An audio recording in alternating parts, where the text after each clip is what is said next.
the circular economy is really important. We are promoting it. It's really important. However, to make it rock solid, we have to ask fundamental questions. Like, for example, every single book that I read about the circular economy has a fundamental assumption that human beings can collaborate. And that's plain wrong. Our economy is not designed to collaborate, period.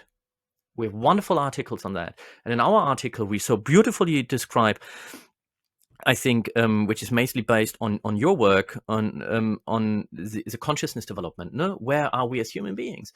And only 8% of Western leader managers are able to think in complex ways. However, in every single circular economy book, I read like, there's this fundamental assumption that since yesterday, people can think in complex systems, collaborate across and between supply chains. Like, well, no, no. Yes, we can potentially, but we have to invest in people. Good news is, that's what we also found in our article. No? We can, but it takes time.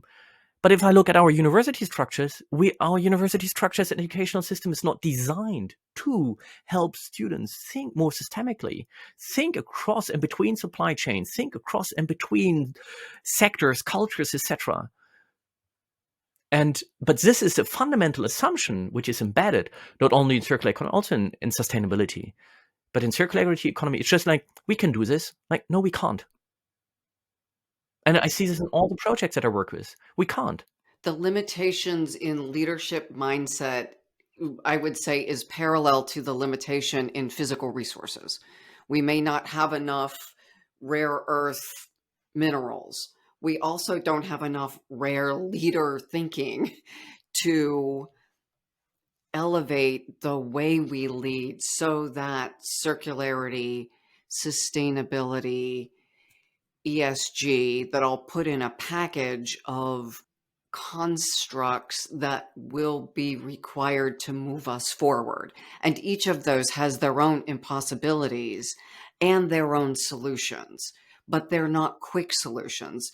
We need to concurrently implement what we can, pay attention to the systems, pay attention to the life cycle, and continue to build the constructs and refine them. Some of them we're experimenting with.